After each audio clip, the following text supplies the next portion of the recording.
Glórias a Deus, nós vamos para mais uma mensagem de nossa série Rei dos Reis, Senhor dos Reis, exposições do Evangelho de Mateus.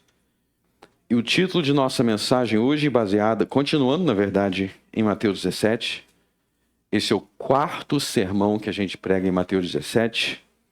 O título de nossa mensagem é Oração e Graça Intergeracional.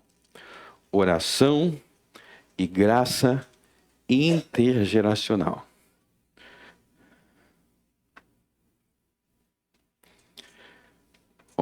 Vamos ler mais uma vez dos versos 14 a 21.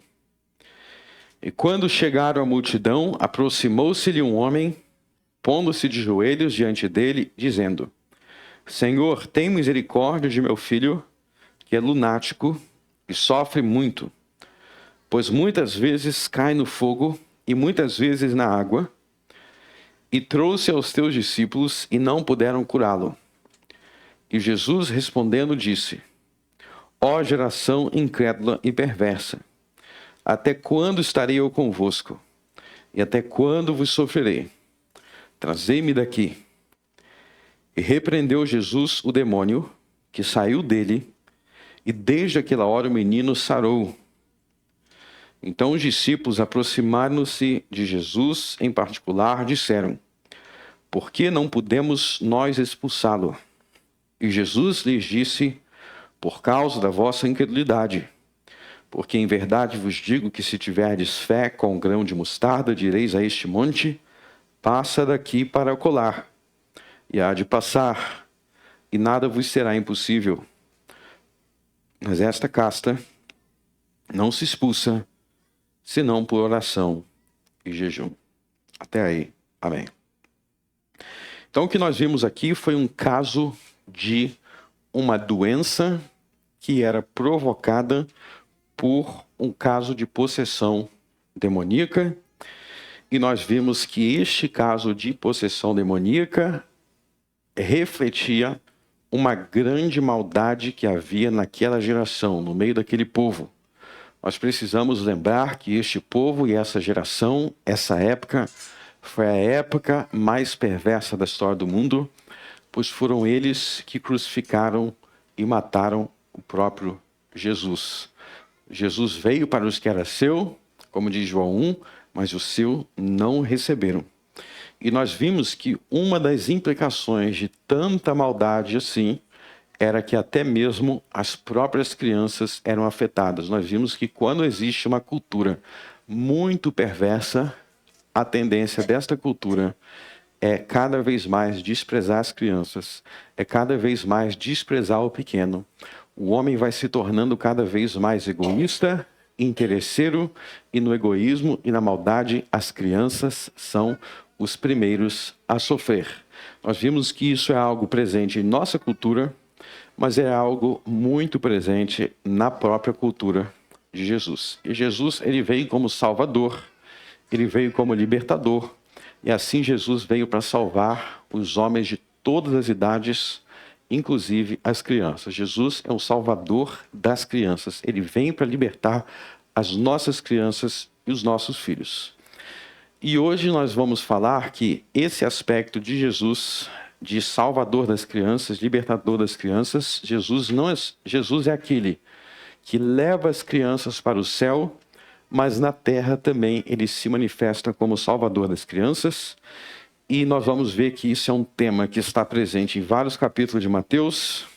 Mateus 17, que a gente está aqui, fala dessa questão das crianças, mas também em Mateus 18, se vocês passarem o olho aí, dos versos 1 em diante, Jesus fala sobre as crianças. Depois, no capítulo 19, versos 13 a 15, Jesus também fala sobre as crianças. E depois, no capítulo 21, quando Jesus entra no templo de Jerusalém, expulsando todos os corruptos, todos os ladrões, a gente vai ver que Jesus também vai falar sobre as crianças. Então, são vários capítulos enfatizando essa questão das crianças. Então, nós vamos ter muitas coisas a aprender sobre as crianças. E nós vamos ver que a graça de Deus, ela é intergeracional, ou seja, a graça de Deus é para os nossos filhos, porque a aliança de Deus tem a ver com as crianças, e nós vamos ver que isso tem tudo a ver com a oração. Aqui, quando Jesus liberta esse menino dessa opressão, nós vamos ver nos versos 19 até o verso 21 que Jesus vai incentivar a oração. Ele vai falar que existe uma guerra espiritual, que para lutar não é uma guerra física. Tem a guerra espiritual, qual a arma que eu tenho que usar? Tem que andar com uma arma na minha cintura? Não é esse tipo de guerra aqui. Para lutar contra demônios, nós lutamos em oração. E isso nos leva ao sermão que eu preguei, o sermão inteiro sobre a oração e jejum. E agora nós vamos falar sobre essa oração, esse jejum voltado para as crianças. Eu quero enfatizar aqui que esse assunto de oração pelas crianças, essa graça intergeracional, não é importante só para aqueles que têm filhos. Mesmo que você não tenha filhos, você vai vir a ter filhos, ou mesmo que você nunca tiver filhos, você precisa entender a parte das crianças na igreja para que você ajude os seus irmãos, ok? Bom, então aqui nós temos, neste contexto, o ensino de Jesus sobre oração, e nós precisamos entender que nesse contexto ele praticou uma oração pelas crianças. Ele praticou uma oração pelas crianças. E com isso nós vemos que na Bíblia a graça de Deus é intergeracional. Para a gente entender isso, vamos falar de diversos pontos bíblicos que estabelecem a graça de Deus como intergeracional. Então a primeira coisa que vocês têm que entender é o seguinte. Quando Deus fez uma aliança com Adão, e Adão quebrou essa aliança lá em Gênesis 3, essa quebra de aliança com Adão não afetou somente o próprio Adão, mas afetou também os seus descendentes. Isso que a gente chama de pecado original. Para a gente entender isso, pense no seguinte: os seus filhos, eles herdam a sua genética. Pense aí, os teus filhos, eles herdam a sua genética. Então, Deus não criou os homens da mesma forma que ele criou os anjos. Tem uma diferença importante entre a criação dos homens e dos anjos, que é o seguinte: Deus criou os anjos individualmente, ou seja, os anjos não procriam. Então, não é um anjo que nasce de outro anjo, que nasce de outro anjo, que nasce de outro anjo. O ser humano ele foi criado para procriar, e ao procriar, o homem ele nasce com as características dos seus pais. Por nascer com as características dos seus pais, existe aquilo que nós chamamos de pecado original. Então, pensa aí, os seus filhos herdam as suas características. Isso é muito bom quando você pensa nas características boas. Então, se você é uma pessoa assim muito bonito, tem grande chance do seu filho nascer parecido com você, muito bonito também. Se você tem olhos castanhos, ele vai nascer com olho castanho. Se você tem olho azul, tem chance de nascer com olho azul. Então, pense nas características físicas. Agora, infelizmente, os seus filhos também herdam, pense no seu, não é só características físicas. Existe também as características não físicas. O que são características não físicas? Bom, tem o lado bom também, que são muitas das suas virtudes. Então, existem virtudes que você tem, que você pode perceber que seus filhos também têm. Mas tem outro lado da moeda, que são as coisas ruins. Então, se você começar a prestar bastante atenção, se você olhar para os seus filhos, de vez em quando você vai ver um defeito nele, e você vai falar assim: caramba, tá igual a mim. Tá parecendo comigo. Eu sou assim meio cabeça dura e eu teimoso, e eu estou percebendo que meu filho também é meio teimoso, meio cabeça dura. Muitas vezes muitos pais já comentaram comigo que eles já se santificaram muito porque depois que viraram pais, por perceber que aquelas mesmas chatices que eles tinham, os filhos antes, você não consegue ver a sua chatice, os seus defeitos. Aí teu filho começa a imitar, você fala assim: caramba, isso aqui sou eu?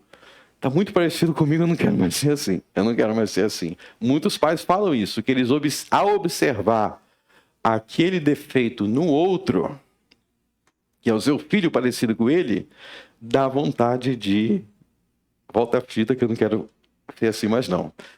Isso acontece muito. Então, não só tantas coisas boas, quanto as coisas ruins, E sabe o que acontece às vezes também? Percebam, às vezes o cônjuge já tinha alguma coisa no marido ou na esposa que não gostava, ao invés de se repetir no filho, você sabe de quem puxou, né? Você sabe quem puxou. Então, pense em quanto nós herdamos de nossos pais. E foi Deus que criou assim. Só que lá no princípio não tinha pecado. Então Deus nos criou, seria para reproduzir as coisas boas.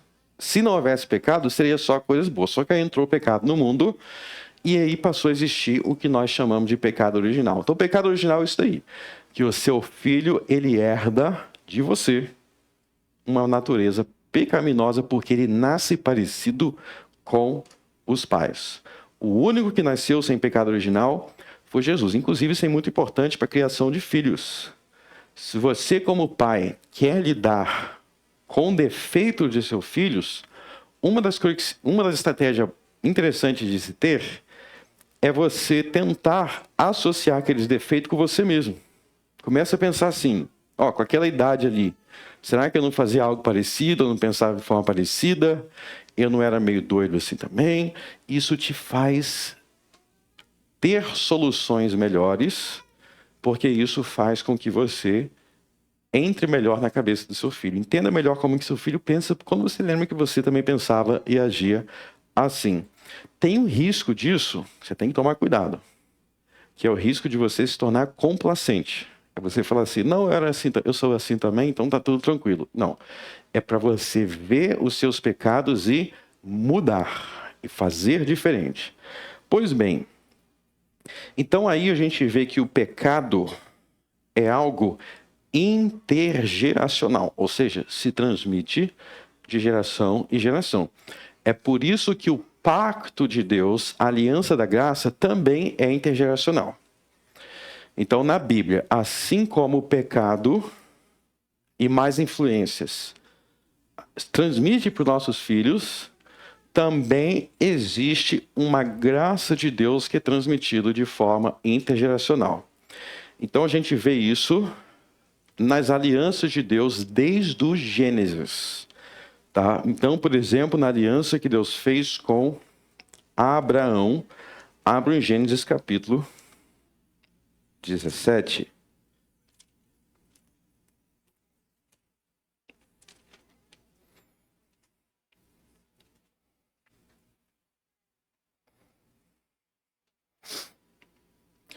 Então, desde Gênesis 12, Deus vinha fazendo uma aliança com Abraão. Vocês lembram que antes Abraão, ele não adorava o Deus verdadeiro, ele era idólatra, ele adorava ídolos, deuses inventados. E aí, quando Deus chama Abraão, Deus faz uma aliança com Abraão. Gênesis 17, sendo pois Abraão da idade de 99 anos, apareceu-lhe o Senhor a Abraão e disse-lhe, eu sou Deus Todo-Poderoso, anda em minha presença e ser perfeito.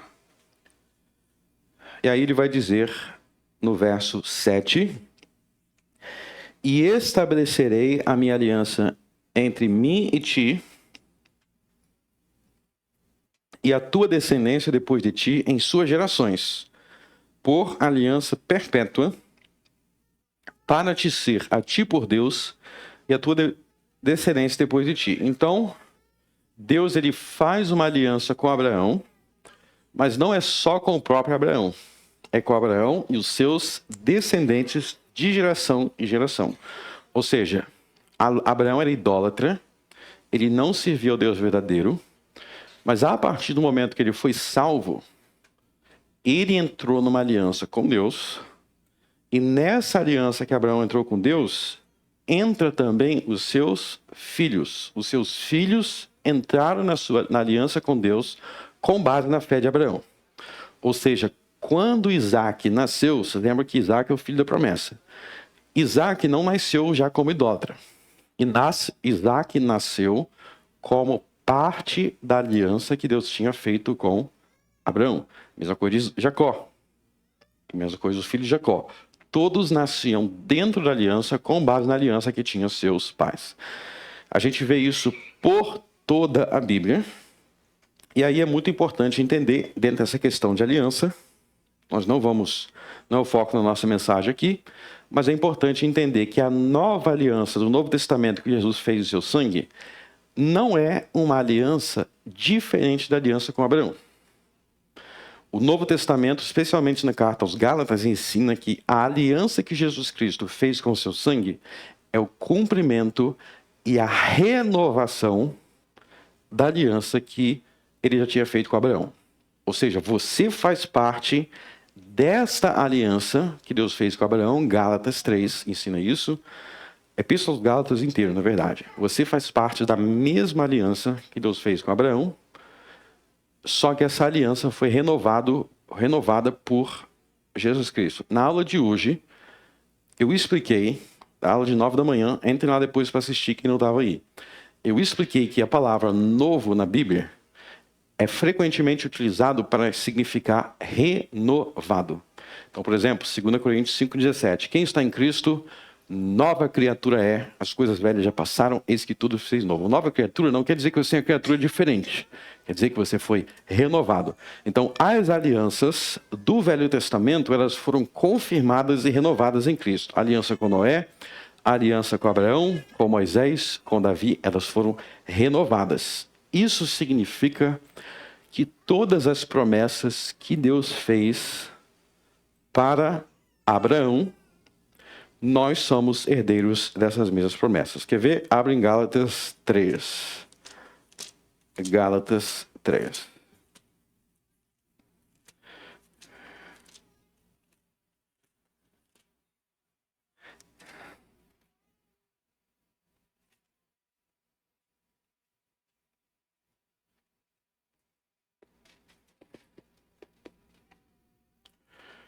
Gálatas 3, verso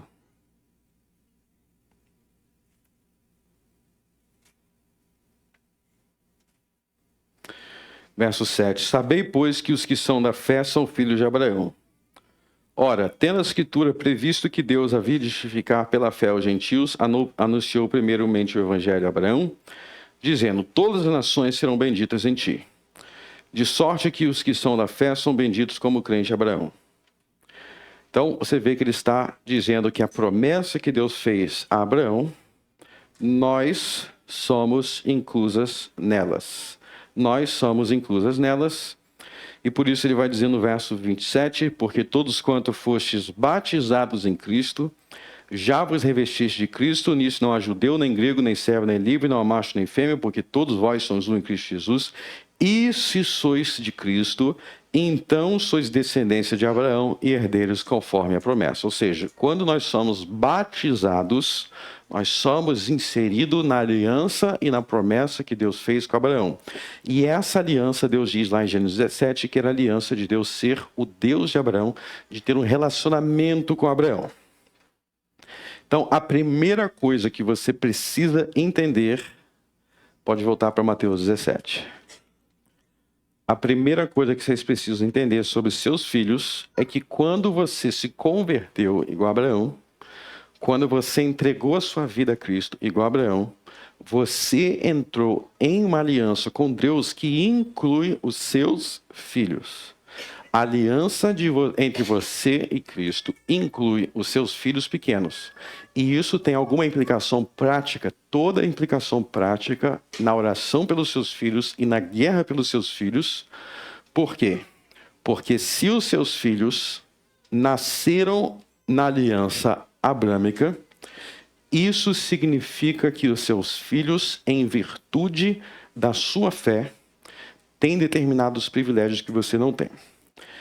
Então, vou dar alguns exemplos bíblicos. Quando Deus julgou o Egito, vocês lembram que os primogênitos dos egípcios e os primogênitos da casa de Faraó, o que aconteceram com eles? Eles participaram daquele julgamento.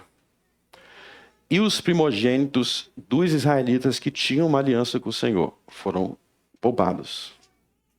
A gente vê isso em toda a Bíblia. Aqueles que são filhos, que são desde a infância, desde que são bebê, eles são incluídos na aliança com Deus, com seus pais, E por isso, nesta aliança, eles têm determinados privilégios que os filhos dos ímpios não têm. Então, se você nasceu em um berço cristão, se você nasceu em uma família cristã, se ou o seu pai ou a sua mãe eram cristãos, saiba que você nasceu em condições melhores e superiores do que se seus pais fossem adoradores, os dois pais adoradores de falsos deuses.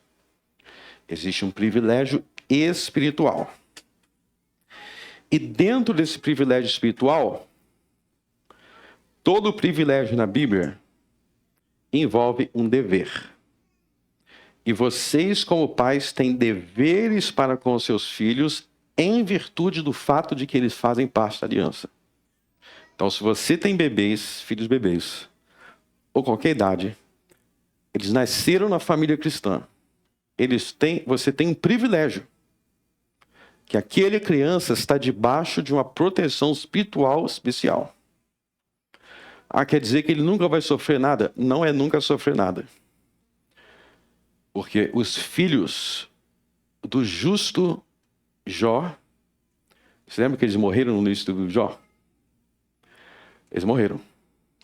Só que acontece, inclusive, algo bem interessante no livro de Jó. Você lembra que Jó todo dia orava pelos seus filhos? Isso é enfatizado, que ele orava e sacrificava pelos seus filhos. No final do livro de Jó, o que Jó recebe em relação ao que ele perdeu? Você lembra que no final do livro de Jó, ele recebe tudo em dobro. Tem uma coisa que muita gente fala assim, isso aqui ele não recebeu em dobro. Porque ele recebe os gado em dobro, ele recebe tudo, riqueza em dobro. Mas tem uma coisa lá que você lê e você fala, não é em dobro. Que são os filhos. Quer ver? Abre lá no final de Jó, para a gente ver esse detalhe.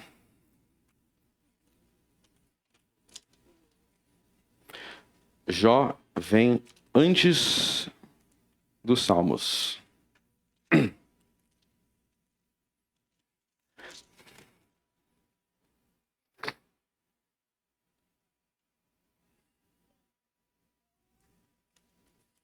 Jó capítulo 42.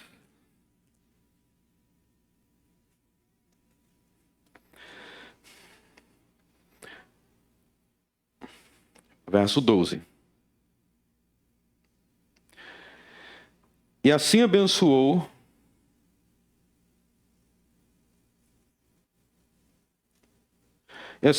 o Senhor o último estado de Jó mais do que o primeiro. Pois teve 14.000 ovelhas, 6.000 camelos e 1.000 jumentos de boi e 1.000 jumentas. Também teve 7 filhos e 3 filhas. E chamou o nome da primeira Gemima, e o nome da segunda Késia, e o nome da terceira Querem-Apuque.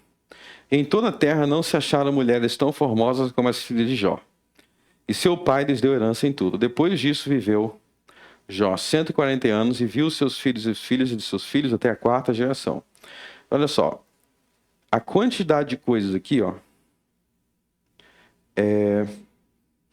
é o dobro do que tem início lá no livro. Então, por exemplo, 14.000 ovelhas. Abra em Jó 1.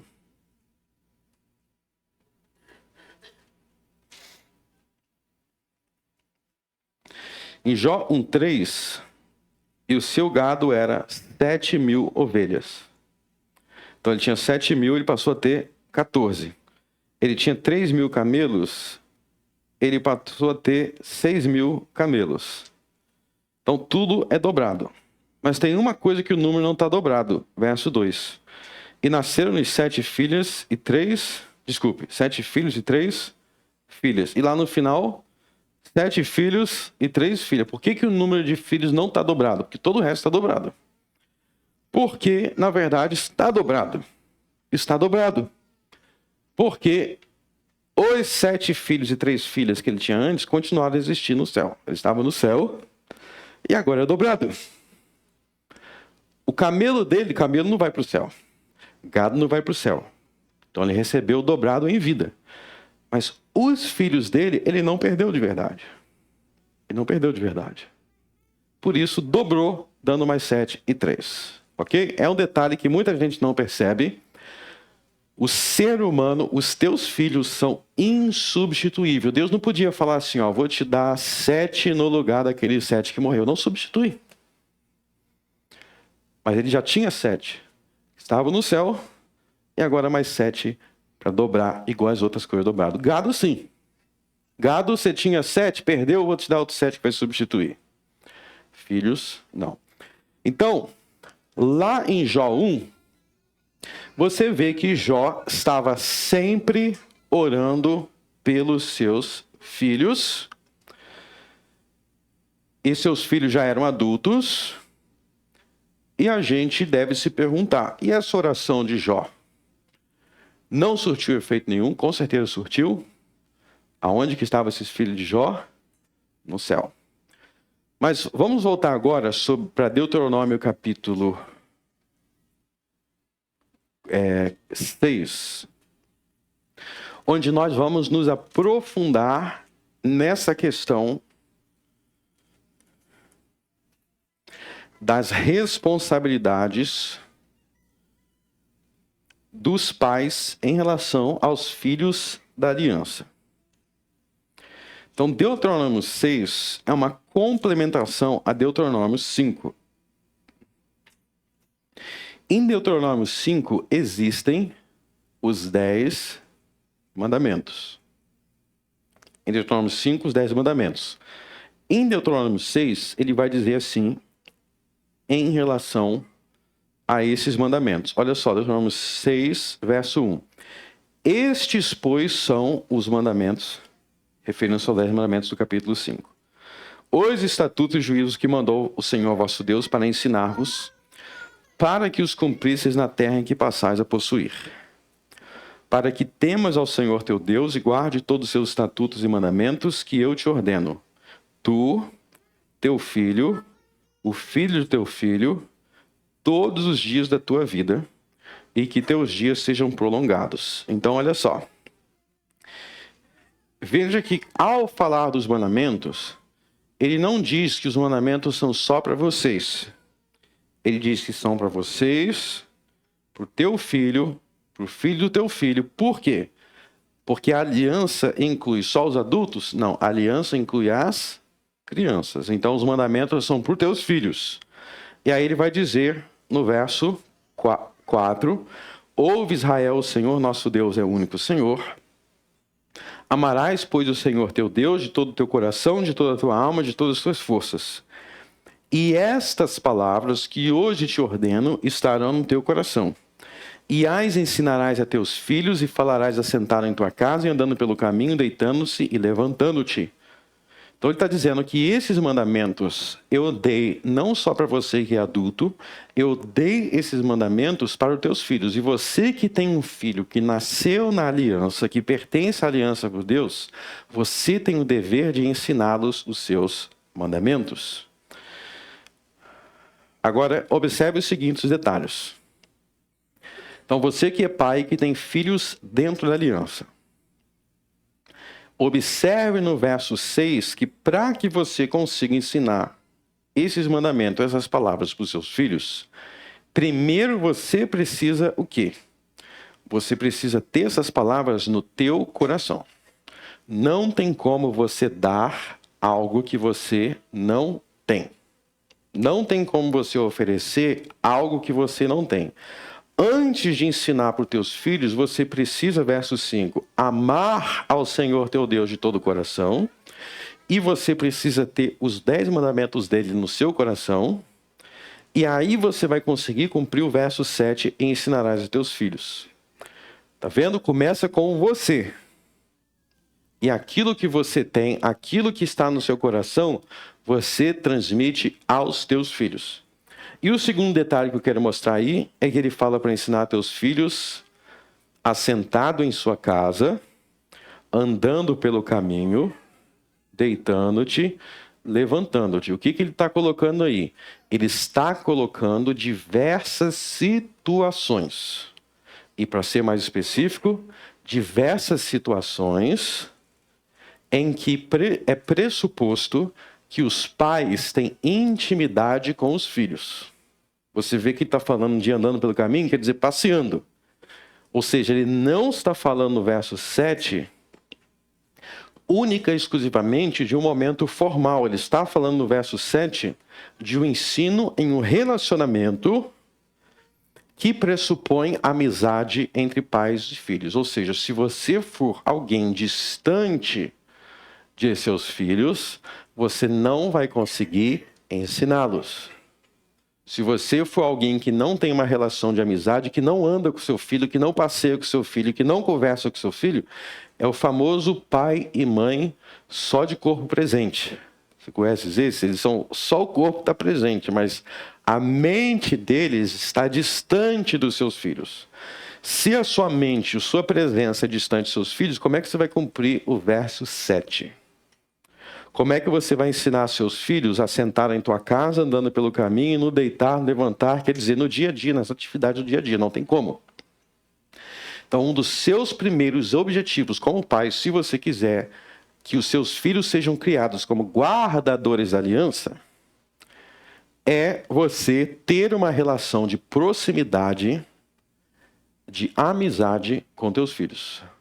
Você é um pai, você é uma mãe que consegue conversar com teus filhos e que o normal são conversas amistosas entre vocês, ou você é tipo pai e mãe que quando você vai falar com seu filho, ou é gritando, e se não estiver gritando é porque está ignorando a existência dele. Tem pais que é assim, só sabe falar brigando, gritando, ou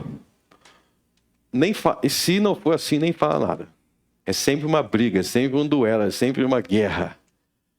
Você está vendo aqui que é um relacionamento saudável. Tem momento para brigar, né?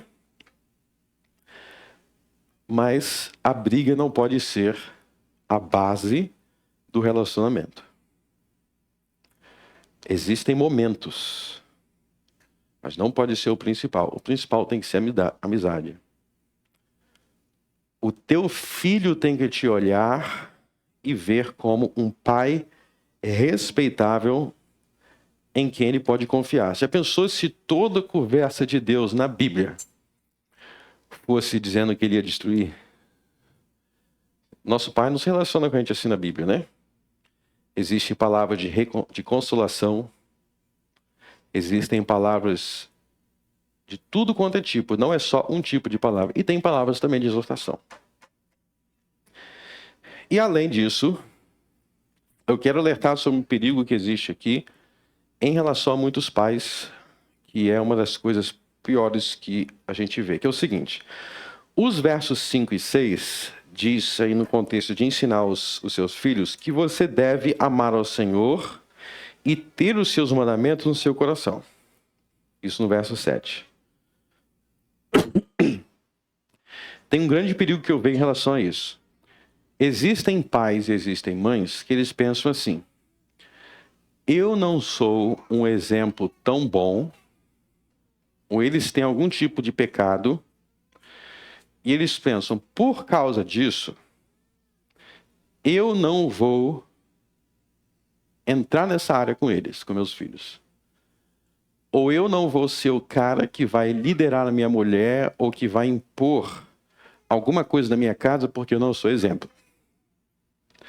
E aí eles pensam que, ao se privar disso, eles estão de alguma forma fazendo bem para o seu filho. Não sei se já conheceram alguém assim. Mas pensa assim, ó, como eu não fui um exemplo nessa área aqui, se eu falar alguma coisa, eu vou estar sendo hipócrita. Então, eu não vou falar nada. Você sabe que é daí que entra muitos pais permissivos. E muitas vezes maridos que não querem liderar a sua mulher.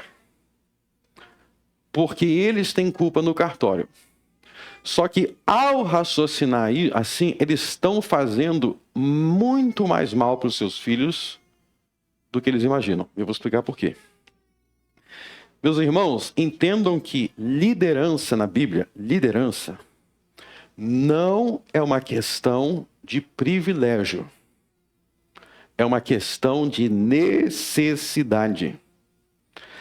Não é que você tem. O brasileiro ele pensa assim, que líder é um privilégio. Isso é um pensamento tipicamente brasileiro. Que quando você é um líder, você tem o privilégio de mandar e desmandar. Eu tenho privilégio de dar ordem. Sou eu que mando aqui. O brasileiro precisa entender que liderança não é um privilégio, é um serviço necessário para o liderado. Vamos refletir. Então, toda posição de autoridade na Bíblia é necessária para quem é liderado. Então, se você tem uma criança, um filho de 1 ano, o seu filho, ele sabe ir no supermercado, escolher o que ele vai almoçar e fazer essa comida, não tem capacidade. Então, a sua autoridade sobre o teu filho de 1 ano, no que ele vai comer, é uma necessidade dele que você exerça essa autoridade. Toda autoridade na Bíblia é assim. Tudo que você tem autoridade numa área é porque o exercício dessa autoridade é necessário para o benefício daqueles que estão sendo liderados. Exemplo 2. Então, aqui na igreja, não só nessa igreja, mas qualquer igreja, o pastor, ele tem autoridade sobre o que vai ser ensinado. Mas essa autoridade não é para o benefício do próprio pastor. É para o benefício dos membros, que vai ter alguém com conhecimento de teologia, com conhecimento da Bíblia, beneficiando as pessoas com o ensino daquela Bíblia. Porque se você tivesse que descobrir tudo sozinho, reinventar a roda, ia ser mais difícil. Toda autoridade legítima, ela é assim. Quando não é assim, é o que nós chamamos de autoritarismo. O que é autoritarismo? É quando alguém usa a autoridade não para beneficiar, mas para beneficiar a si mesmo. Aí é o uso errado, é um uso não bíblico da autoridade. Então, um governante, para que existe a autoridade do juiz? Se for uma autoridade do juiz legítima, é para proteger a população de criminosos, não é isso? Agora, se o juiz usar a autoridade dele para se beneficiar e não beneficiar a população, se o governante, o presidente, ele não beneficia a população, é um uso errado da autoridade. Porque a autoridade é necessária. Não vejam a autoridade como algo ruim. Toda autoridade é necessária. A mulher precisa da autoridade do marido. Ela precisa que o marido seja protetor. Que ele proteja, que ele guie, para que ela possa descansar. Os movimentos aí ultrafeministas não gostam de falar isso. A mulher precisa do seu marido. Não preciso de ninguém. Engravidou sozinha? Nem Maria engravidou sozinha. Ela engravidou pelo Espírito Santo. Nem Maria engravidou sozinha. Ninguém é autossuficiente para dizer eu não preciso de ninguém. Então, se a gente entender isso, a gente vai entender que quando alguém abre mão, quando um pai abre mão do exercício da sua autoridade, no que eu falei, porque ele se acha, eu não vou impor porque isso não importa, ele está abrindo mão de algo que seus filhos precisam. Seus filhos precisam da autoridade dos pais. Por quê? Porque quando eles são bebês, eles precisam até para fazer as necessidades fisiológicas. Mas também mais tarde, os seus filhos adolescentes, um adolescente, um jovem adulto que acabou de fazer 18 anos, eles não são maduros. Eles são mentalmente, adolescente, jovem adulto, é por natureza imaturo. Nas suas emoções, nos seus pensamentos, eles só não aceitam isso. Eles vão descobrir isso quando eles aumentarem um pouquinho a idade. Vou lembrar como que eu era imaturo naquilo ali, né? Então, eles precisam de pais presentes, não somente como amigos, mas como amigos experientes e que têm autoridade de pai para guiá-los em suas decisões.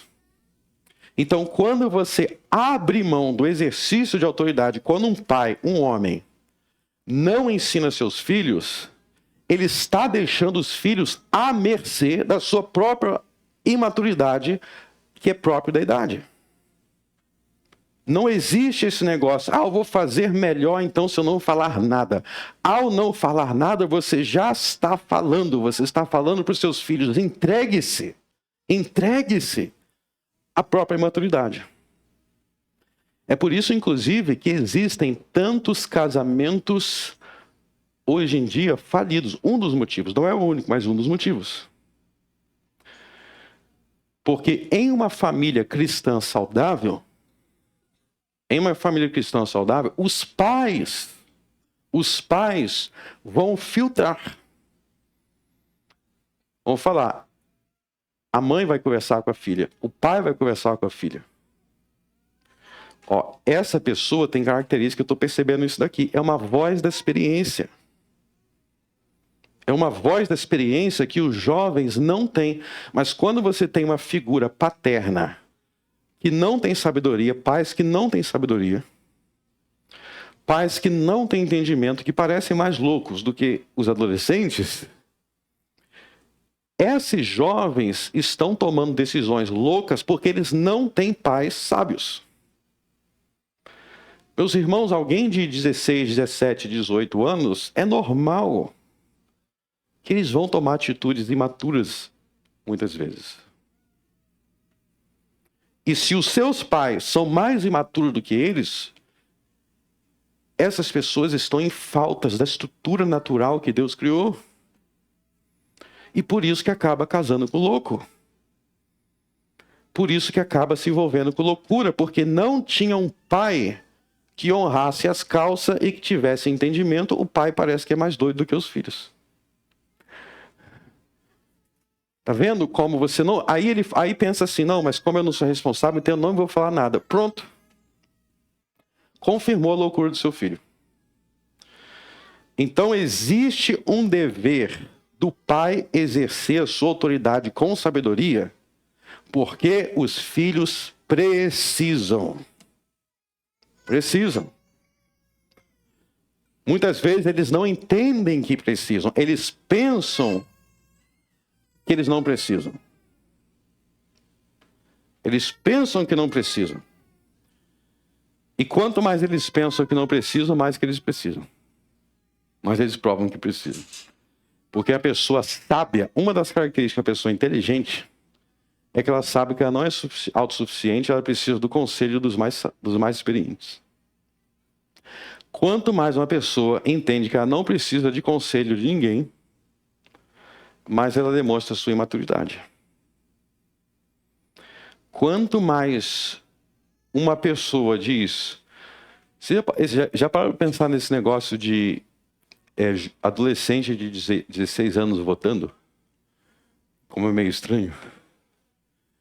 Adolescente de 16 anos discutindo sobre o mundo. Qual a sua opinião sobre a guerra na Ucrânia? Adolescente, nenhuma das suas opiniões pode ter tanto peso assim. Você precisa ouvir os mais experientes. E ser experiente não quer dizer ser mais velho, tá? Então eu vou ouvir esse mais velho aqui, aí vai ver o mais velho é mais louco do que todos. É uma das crises da nossa sociedade, né? Tem muito velho que também é doido. Estou falando de experientes. Experientes. Pessoas sábias. Escolha. O Salmo 1 deixa isso muito claro, né? Quando o Salmo 1 fala de quem você ouve os conselhos. De quem você ouve o conselho. Tem mulheres que estão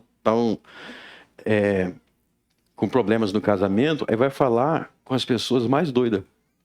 Aí vai falar, divorcia logo.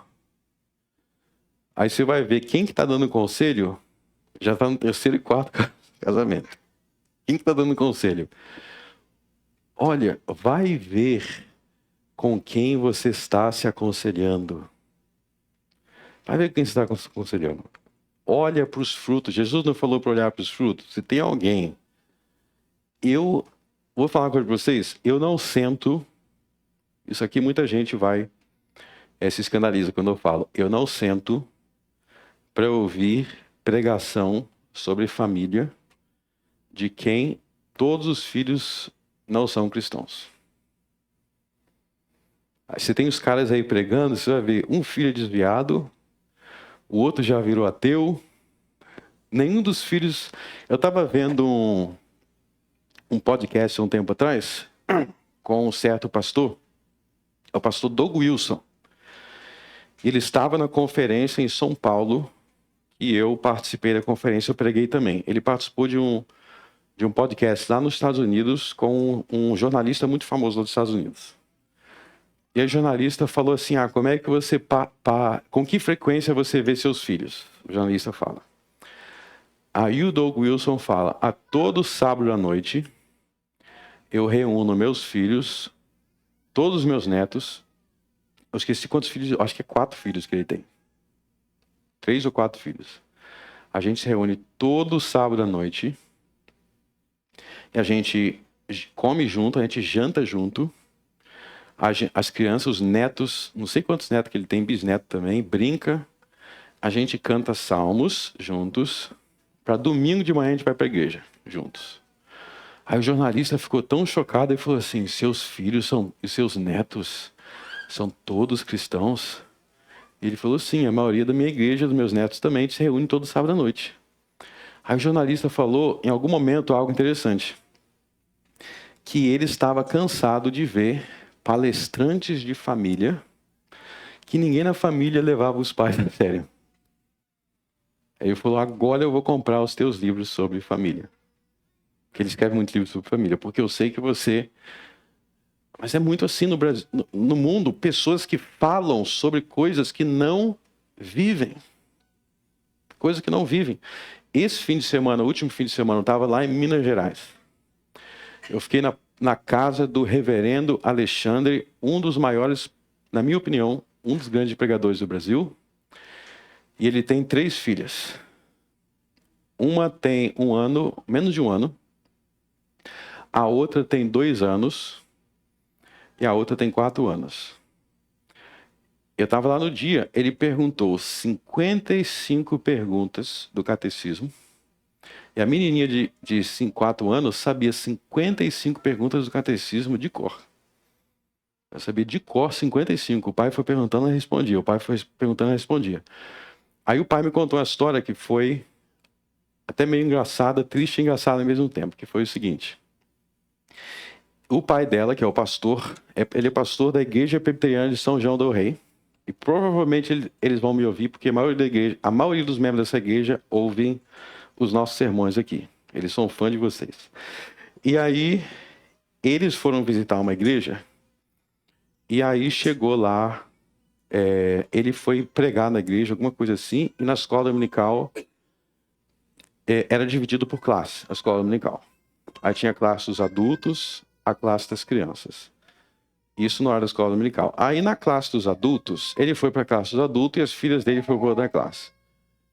Aí na outra classe, daqui a pouco vem a professorinha, chama o pastor Alexandre e fala, nós estamos tendo um problema sério com a tua filha.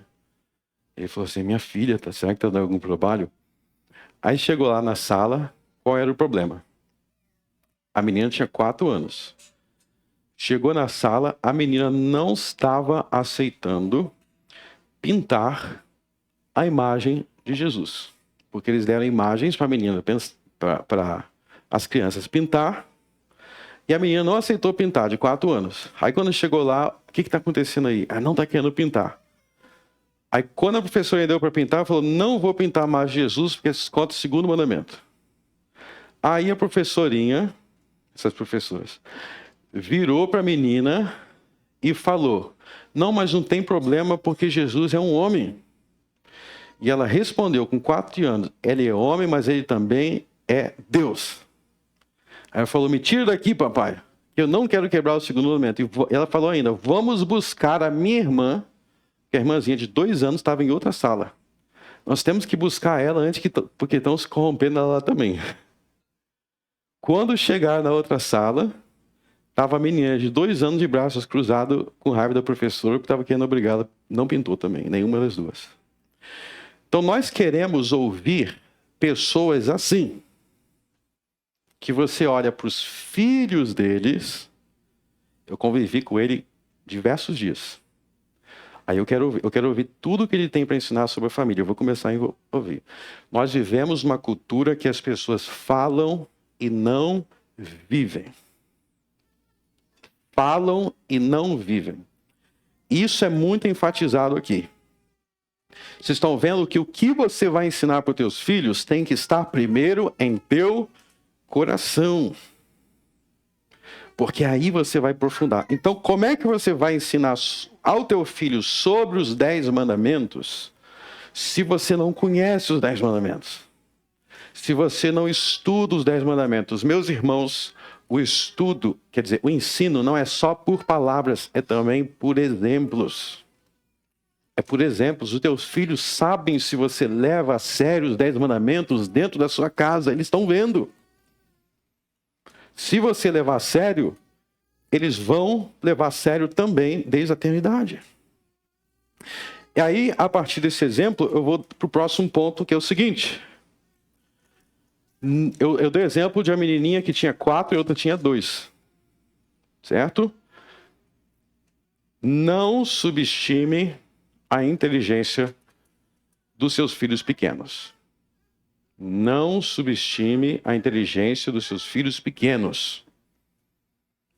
As crianças têm muito mais capacidade de assimilação do que vocês pensam. Só que as pessoas não estimulam. Então, eu falei aqui sobre o catecismo, né? Então, você que tem uma criança, ensinem a decorar o catecismo o mais cedo possível. Pegue o catecismo, pergunta 1. Exija que as crianças decorem aquelas respostas. Qual é o fim principal do homem?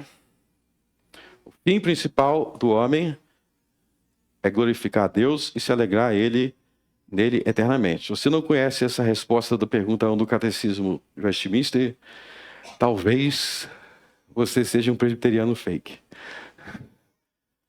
Então, estude o catecismo e faça seus filhos memorizar.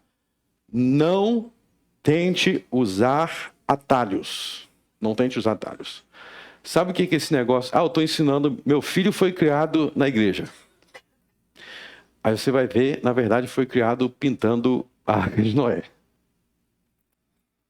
Não, criar seus filhos no caminho do Senhor é ensinar seus filhos nos caminhos de Cristo. Então, seu filho é um bebê, você tem que, desde bebê, orar com ele. Aliás, conversar com teus filhos. Isso é uma coisa que, esse negócio de conversar com os teus filhos é uma coisa que a minha esposa já me ensinou muito. Ontem a gente estava conversando sobre isso. Então, por exemplo, vou te dar um exemplo da Bequinha aqui. A Bequinha, ela tem uma quantidade de palavras que ela sabe falar. Então, por exemplo, ontem a minha irmã foi na minha casa e normalmente quando a minha irmã vai na minha casa, a minha mãe vai junto. Aí quando falamos para ela que a minha irmã foi, a tia Jéssica, ela já falou vovó. Era a forma dela expressar que ela estava na expectativa que a avó estaria ali. Então tem as palavras que ela sabe falar. Vovó, mamãe, papai. Eu não sei quantas palavras, mas são muitas. Eu acho que são muitas. Porém, as palavras que ela entende são muito mais. As palavras que ela entende é muito mais. Então, se eu apontar e falar assim, cadê a casinha, cadê isso, cadê aquilo outro, ela vai apontando. Quer dizer, ela está entendendo o que aquilo significa. Ou seja, as crianças sabem mais do que elas falam. Por isso, você não tem que falar com ela só o que você acha que ela vai saber. Eu vou falar, se ela fala mamãe, então eu posso falar mamãe. Ela fala vovó, eu posso falar... Não, isso é pressupor que a inteligência da criança é menor do que realmente é. Você tem que falar mais do que ela fala. E você não pode tratar seu bebê como se ele fosse uma porta. Então, seja bebê e principalmente crianças maiores. Então, hoje a gente tem uma cultura na igreja de subestimar as crianças. Ah, é bebê, então o bebê não sabe de nada. Não. Você tem que, desde cedo, conte histórias bíblicas para os seus filhos. Conte histórias bíblicas. E quanto mais ele for crescendo, mais ele vai entendendo. Mas você tem que conversar com o teu filho e mencionar essas coisas. Filho, vou contar para você a história de Daniel na Cova dos Leões. Aí você vai falar que Daniel, isso, que ele foi parar na Cova dos Leões, papapá. Com o tempo, o seu filho vai aprender o que é leão. Ele vai aprender o que é cova.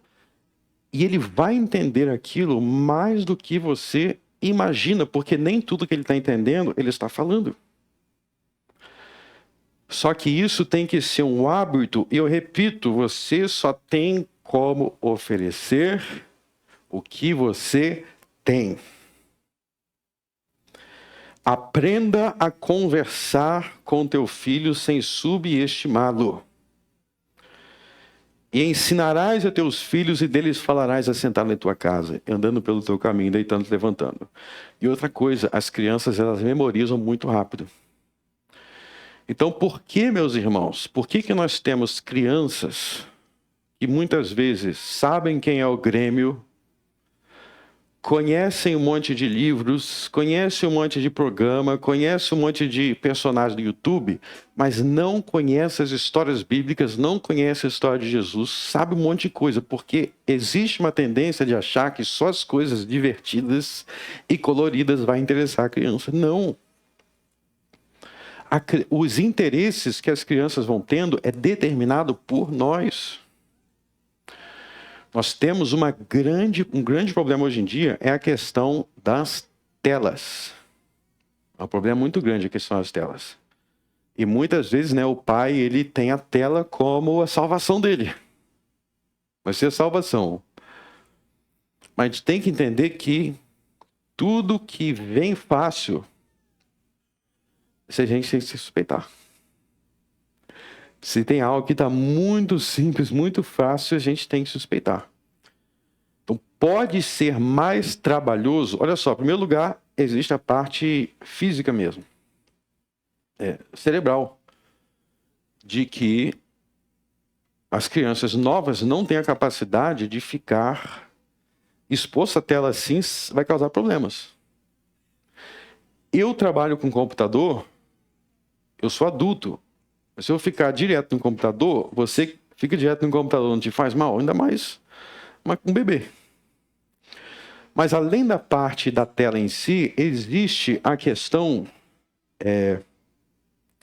que o envolvimento pessoal dos pais é importantíssimo para o desenvolvimento dessa criança. Então você faz algo que vai deixar ela ali tranquilo, mas aqui vai te deixar tranquilo, ela vai ficar tranquila, mas está perdendo no desenvolvimento que só teria como existir se tivesse um relacionamento pessoal. Meus irmãos, o relacionamento pessoal é insubstituível, não dá para substituir nenhuma área. O pessoal, o humano. Tem gente que fala assim, eu congrego via internet. Tem uma pessoa que esses dias mandou mensagem dizendo assim, eu posso congregar na tua igreja virtualmente? Eu falei, você pode assistir os sermões virtualmente, mas isso não é congregar. Isso não é congregar, isso é porque você está assistindo. Aí, por isso que a gente tem no YouTube, né? Mas não tem como substituir por um relacionamento físico humano. A ceia do Senhor tem que ser física. Você tem que comer fisicamente, você tem que tocar. E os seus filhos precisam do seu relacionamento humano. Não tem como você delegar isso para outra coisa e achar que vai ter o mesmo resultado. Inclusive, isso é algo que pode ter consequências ruins a longo prazo.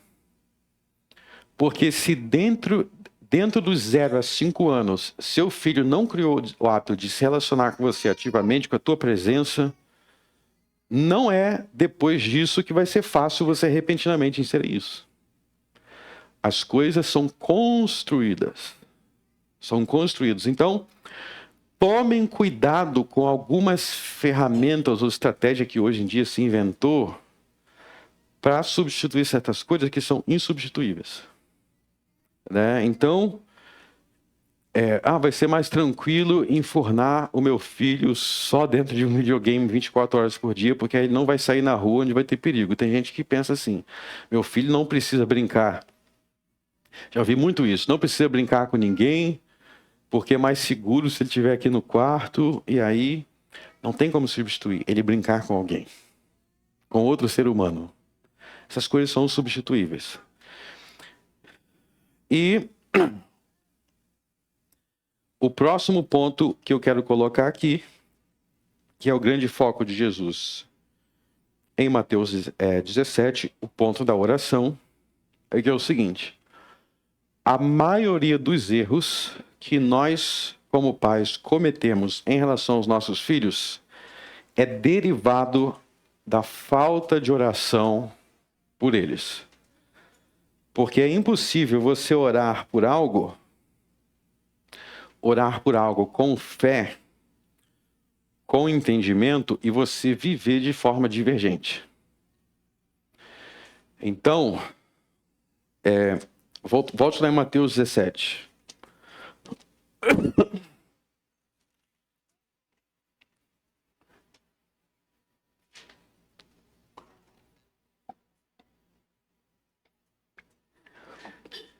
Então você vê que Jesus fala sobre o grão de mostarda e sobre o monte.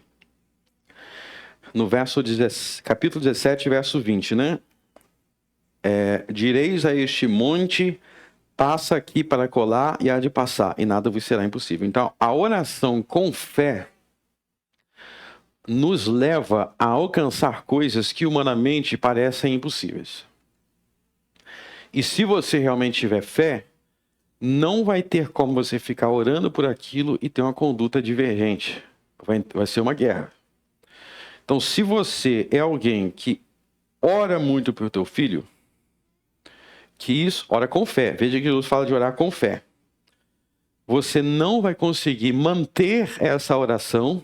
Lembra do grão de mostarda aqui que a gente falou que é orar como grão de mostarda? E começa pequeno e cresce. Lembra da comparação com o grão de mostarda? Não tem como você orar com fé como um grão de mostarda e ter uma conduta de vida prolongada diferente do que você deve ter com relação aos seus filhos. Um dos dois vai cair. Ou você vai parar de orar, ou você vai mudar a sua conduta. Então, se você começar, Deus, me dê sabedoria para eu ensinar a tua palavra para meus filhos. Me dê sabedoria em como tratar os meus filhos.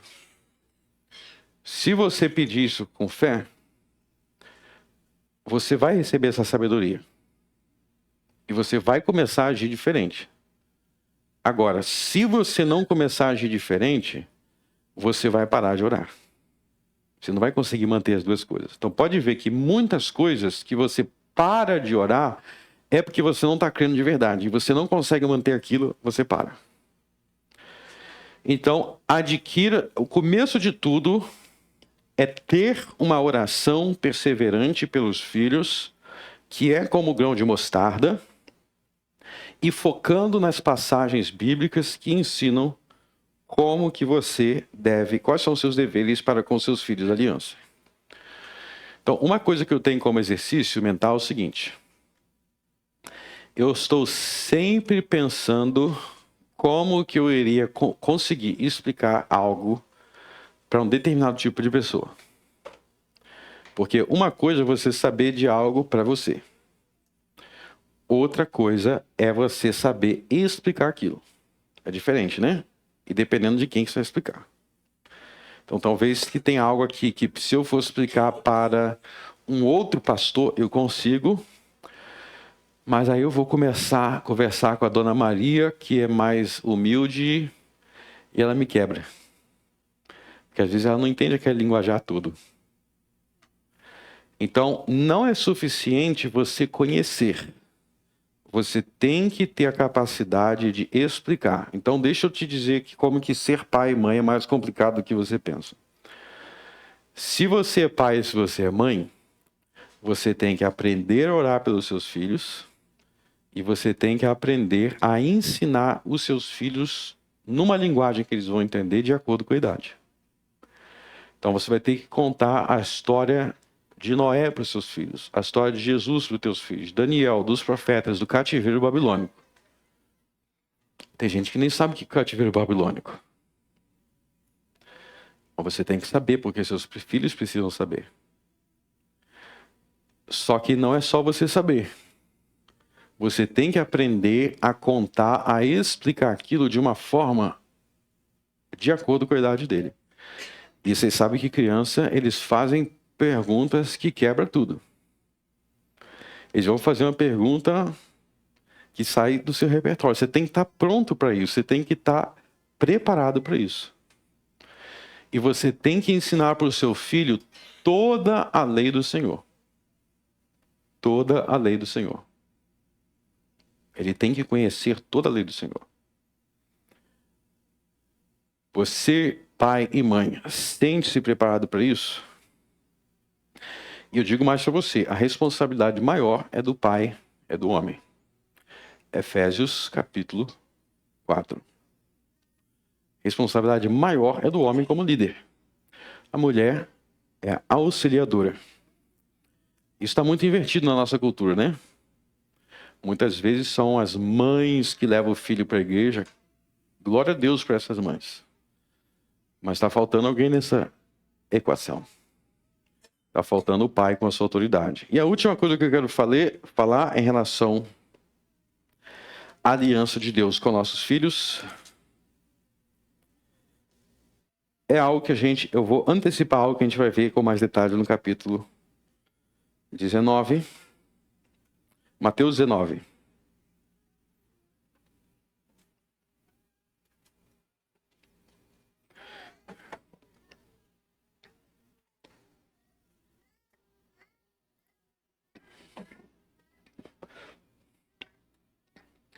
Mateus 19, verso 13 a 15.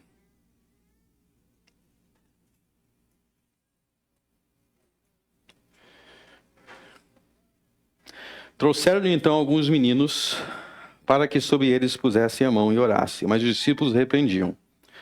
Jesus, porém, disse: deixai os meninos e não os torveis de vir a mim, porque dos tais é o reino dos céus. E tendo-lhe imposto as mãos, partiu dali. Então você veja que aí que tinha no contexto alguns meninos sendo levados pelos seus pais para que Jesus abençoasse. Então, esse trecho aqui vem logo depois do trecho que Jesus fala sobre o casamento. Então, a última coisa que eu quero falar é muito importante que seja bem decidido e bem delegado no contexto do casal as responsabilidades de cada um para com a instrução da fé dos filhos. Então, o que o pai vai fazer? O que a mãe vai fazer? O que os dois vão fazer junto? O que cada um deve esperar do outro? Então, muitas vezes existem problemas porque isso não é claramente definido. Então, por exemplo, os pais precisam instruir os seus filhos em questões doutrinárias. O pai homem que eu estou falando. Então, pais homens, você precisa saber ensinar a sua filha sobre todos os assuntos principais da fé, sobre a Trindade, sobre a pessoa e as duas naturezas de Cristo, sobre a doutrina da salvação. Isso é responsabilidade primária do homem. Aí você fala assim, eu não saberia explicar. Então você tem que se matricular no curso Nenhum Outro Fundamento, 9 horas no domingo. Tem que ficar muito claro que isso é uma responsabilidade paterna. Mas eu não tenho, o meu marido não é convertido, ou não tenho marido, eu sou divorciado, ou sou viúva. Aí recai sobre a mãe. Mas recai sobre a mãe porque não existe um pai apto, ou porque ele morreu, ou porque ele não é cristão. Mas tem que ser definido que se há um pai cristão querendo seguir a palavra de Deus, ele precisa assumir essa responsabilidade. O homem, como diz Efésios 5, ele é a cabeça do lar. Então, que a instrução cristã precisa vir dele. E vocês, mulheres que estão solteiras, saiba que essa é uma das primeiras coisas que vocês têm que se preocupar quando for conhecer alguém. Não é se você gosta do sorriso dele, não é se ele é casado, ele vai discipular os meus filhos? É uma das primeiras coisas que você tem que pensar. Existe a responsabilidade das mulheres também. Então as mulheres têm que conhecer o seu papel, têm que conhecer a sua responsabilidade. Mas é preciso que cada um saiba o seu lugar. Quando cada um não sabe o seu lugar, o seu papel, tudo vira confusão. Hoje em dia você tem filhos homens que eles vão crescer e eles vão pedir para a mulher ser a cabeça. Eles vão crescer, não vão conseguir administrar o lar, porque eles cresceram vendo a mãe sendo a cabeça. A mãe era a cabeça. Eles vão crescer assim. Não era o pai que ensinava, não era o pai que orava. Eles vão crescer e vão ter problemas muito graves. Então, meus irmãos, nunca se esqueça, os seus filhos fazem parte da aliança e você tem responsabilidade para com eles. Então, eu quero finalizar desafiando vocês. Eu quero perguntar, seus filhos estão memorizando o credo, eles estão memorizando o Pai Nosso, eles estão memorizando as respostas do catecismo, eles estão memorizando versículos bíblicos, você está passando o tempo para ensiná-lo.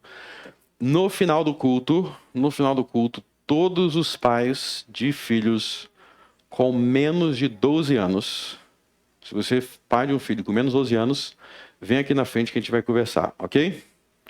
Vamos orar para finalizar.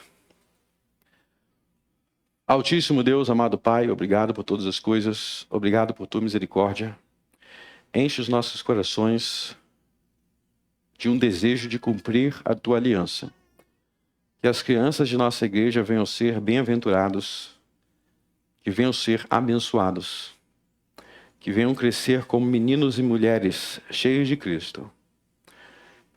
Livre o Senhor do reino das trevas. Por Cristo eu oro. Amém.